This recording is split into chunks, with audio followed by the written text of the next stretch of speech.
طبعا كلنا اتصدمنا النهارده بسعر الايفون 16 برو ماكس في مصر. الموبايل اللي وصل سعره حاليا ل 99,000 جنيه، وفي ناس بتبيعه على 110,000 جنيه مصري. ارقام فعلا مرعبه على موبايل، وعلشان كده النهارده ان شاء الله هنحسبها بالورقه والقلم ونشوف الناس دي بالفعل نصابين ولا دي نسبه الربح المنطقيه. ومن خلال الحسبه دي ان شاء الله تعرف كل حاجه. من غير كلام كتير كده صل على النبي ولا بينا نبدا. طيب خلونا نبدا الموضوع كده من البدايه. بص يا معلم، بشكل مبدئي كده احنا ما عندناش ايفون ستورز هنا في مصر، يعني مش هتقدر تشتري اي ايفون بسعره الرسمي. طيب المفروض التاجر بيعمل ايه بقى علشان يوصل للايفون الجديد؟ طبعا التاجر محتاج الموبايل، فطبعا لو التاجر محتاج الموبايل فبيضطر ان هو يسافر الامارات في ايفون ستورز في الامارات. طبعا علشان يسافر ويجيبه بسعره الرسمي محتاج العمله اللي هيقدر يتعامل بيها اللي هي الدرهم. ده لو هيسافر الامارات يعني العمله اللي هيتعامل بيها المفروض الدرهم. طيب التاجر ده المفروض هيجيب الدرهم منين؟ ده حوار لوحده. وبما انك في مصر فالعمله دي مش هتكون متوفره بشكل متداول في السوق المصري، ومش موجود مكان محدد علشان تقدر توصل للعمله دي. فانت حاليا قدامك اكتر من حل علشان تقدر توصل للعمله دي. اولهم مكتب الصرافه المتخصص في التحويلات الدوليه، ده قادر عادي يوفر لك الدرهم الاماراتي، ولكن الامر ده مش بيبقى مضمون بشكل كبير. فده ياخدنا للنقطه الثانيه. الحل الثاني هو البنوك الكبرى هنا في مصر. ممكن تلاقي بنوك هنا بالفعل بتقدم ده، ولكن برسوم اضافيه، فاهم؟ ولازم بقى يكون معاك فيزا، ولازم يكون معاك كمان الباسبور. وطبعا المصدر ده اللي هو انت هتجيب منه الدرهم يعني مش هيبيع لك الدرهم بسعره الرسمي اللي هو 13 جنيه تقريبا. مفيش الكلام ده. ممكن مثلا يقف عليك ب 15 جنيه او 14 جنيه ده الدرهم الواحد. فحسبه بسيطه كده 14 وللسعر اللي انت المفروض هتشتري بيه الايفون من غير اي مصاريف اضافيه 5100 درهم. لو حسبت 14 في 5100 تطلع معاك ب 71,400 جنيه يا معلم بضريبه تصريف العمله. هتقول لي دلوقتي طب يا عم احمد الموبايل عامل 71,000 جنيه اهو، وهو بيبيعه على 110,000 وعلى قناه حبيشه ب 3000 جنيه. اقول لك استنى بس لسه الحكايه ما خلصتش. طيب انت حاليا المفروض وصلت لموضوع الدرهم وخلصت منه يعني. طيب بالنسبه للسفر بقى فاكيد هيكون في طياره في الموضوع، ولسه هيقعد 3 ايام في اوتيل ودنيا. هيسافر مثلا الحد هيجيبوا الاثنين هيرجع الثلاث، هو مش هيقعد اكتر من كده اكيد كنوع من انواع التوفير يعني. بالنسبه لتذكره الطيران بقى تقريبا ارخص تذكره طيران اقتصادي دلوقتي هتكون في رينج ال 10,000 جنيه، ده ان ما كانتش ازيد من كده. فكده احنا بنتكلم في 81,000 جنيه. طيب انا حاليا قدرت احصل على الدرهم وسافرت بالفعل. هل كده خلاص الموضوع بقى ايزي بالنسبه لي ومش هيقابلني اي عقوبات ثانيه وهقدر اجيب الايفون في اسرع وقت بسعره الرسمي؟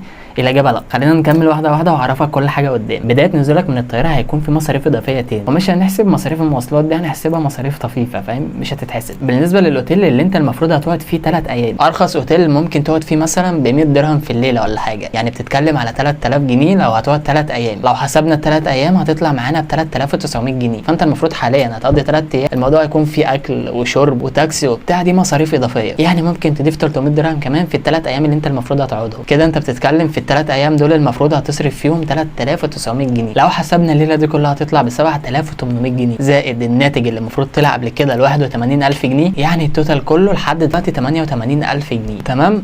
وبما ان الحدث ده بينزل مره كل سنه فالايفون بيبقى عليه معدل سحب عالي او بيبقى عليه طلب بشكل كبير، والموضوع ده بيتقسم لاكتر من فئه. الفئه الاولى من الناس اللي هو المستخدم العادي، عايزين يشتروا الموبايل علشان يبقوا اول ناس مسكت الموبايل الجديد والكلام ده، وفئه ثانيه محتاجينه علشان يعملوا له ريفيو يبقى اول ناس يعني اتكلمت عنه وبيوزو بتاع. الفئه الثالثه هم التجار اللي عايزين يشتروا الموبايل بسعره الرسمي ويبيعوه باوفر برايس. طب ليه اصلا هم بيبيعوه باوفر برايس؟ هل ده بيحصل مثلا علشان المكسب يكون اضعاف المكسب المنطقي بما انه جديد بقى وعليه معدل سحب عالي وبتاع؟ خليني اقول لك على حاجه مهمه قوي داخل اطار التجار ده قبل ما نحسبها كده. بص يا معلم، بشكل مبدئي كده مش اي حد هيقدر يجيب الايفون بسعره الرسمي. الموضوع مش سهل تماما انك تجيبه اول لما ينزل بسعره الرسمي، لان الموضوع بيبقى في حجز ودنيا. طيب لو ما لحقتش تحجز علشان انت في الغالب اصلا مش هتلحق تحجز، لان الموضوع ده بيبقى بالثواني حرفيا، يعني تاخرت ثانيه او دقيقه مش هتقدر تجيبه في اليوم اللي المفروض هينزل فيه. فكل دقيقه بتعدي تقريبا وقت التسليم بيتاخر، ايام مترحله. خليني ابسطها لك اكتر من كده. وقت الحجز مثلا بيبدا الساعه 7، حجزت الساعه 7 بالظبط هتستلم يوم 20 عادي، حجزت 7 ودقيقه هتستلم يوم 21، حجزت 7 و5 هتاخده بقى في اول اكتوبر، فاهم؟ طيب لو ما لحقتش تحجز ومحتاج الموبايل يوم 20 عندك اوبشنز ثانيه. اول حاجه هتكون قدامك الستوريز المعتمده زي شرف دي جي، كارفور، واكسترا وغيرهم. والموزعين المعتمدين دول برده بيبقى قدامهم عدد كبير جدا من الناس، يعني مش معنى انك بعدت عن مول الامارات يبقى في الاماكن الاخرى دي الدنيا هاديه فيها وبتاع، لا مفيش الكلام ده. الموضوع بيبقى صعب برده وهيقابلك اكتر من مشكله. الفكره انك بتروح وما عندكش علم بكام موبايل موجود عند التاجر ده اصلا. التاجر ده اللي هو الموزع المعتمد يعني مثلا ممكن يكون عنده 200 موبايل وانت مثلا رقم 201 في الطابور. والفكره ان الاستوريز المعتمده دي بتعمل اوفر برايس في صوره هدايا بتوصل ل 1000 درهم زياده على سعر الموبايل، يعني لو اشتراه دلوقتي من ستوريز معتمده ممكن يقف عليه مثلا ب 100,000 جنيه، طبعا بالاضافه للحسبه اللي احنا حسبناها قبل كده اللي هي تقريبا 88,000 جنيه دي. طيب لو ما قدرتش توصل يوصل للايفون بسعره الرسمي وما لحقتش تشتريه من ستورز معتمده مثلا، ساعتها هتتوجه للحل الثالث وما عندكش اوبشن تاني. شفت انت اكيد الطابور الكبير اللي موجود قدام الموزعين المعتمدين دول، في ناس بقى من الناس اللي موجوده في الطابور ده بيشتروه بقى من كارفور او اكسترا ويخرج يبيعه بره المول باوفر برايس، وفي الغالب يعني هو بيبقى اصدار واحد او موبايل واحد بس، لان كل واحد ليه موبايل، وبرده الناس اكيد هتبيعه باوفر برايس، ممكن توصل بيهم فعليا ل 1000 او 1500 درهم زياده على سعر الموبايل الرسمي، بيبقى طبعا على حسب اللون وحسب النسخه. يعني بنتكلم دلوقتي على 1500 درهم زياده على سعر الموبايل الرسمي،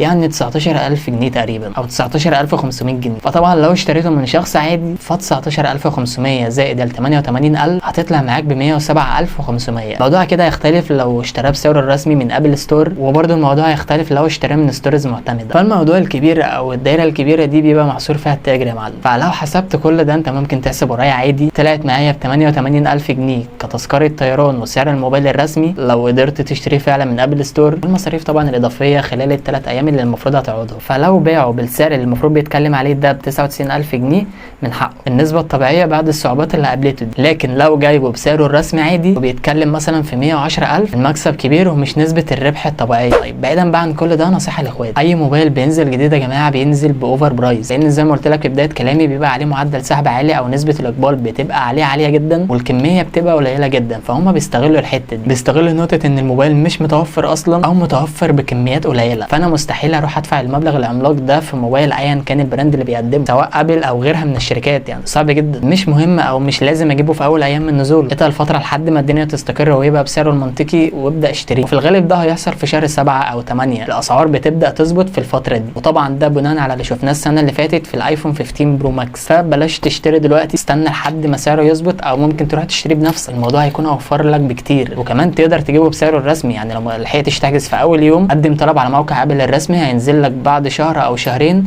وابدا اشتريه بسعره الرسمي عادي. يا رب الناس يبقى كلها تكون مبسوطه، انا مش بقطع رزق حد والله، انا مش قصدي حاجه زي كده تماما. باقي لما التاجر يشوف نسبه المبيعات قليله ما شافش اقبال على موضوع ال 100000 والارقام المرعبه دي، اكيد هينزل سعره ويقلل في مكسبه لحد ما يوصل للمكسب المنطقي. ما هو كده كده عايز يبيع بقى، بجد حرام. يعني لو الموضوع ده مهم بالنسبه لك قوي محتاجه فعلا وهيفرق معاك بقى بشكل كبير شغلك بقى، وممكن تتقل في شهر 7 او شهر 8. الفتره دي زي ما قلت لك الدنيا بتبقى مستقره فيها، محتاج تشتريه في الفتره دي، ممكن تسافر تجيبه وبرده هتوفر كتير وبالمره هتتبسط كده كده. ما تنساش تعمل لايك وسبسكرايب وكومنت حلو لو لسه ما عملتش اي حاجه من الحاجات دي. بس كده يا جدعان، اشوفكم الحلقه الجايه، سلام.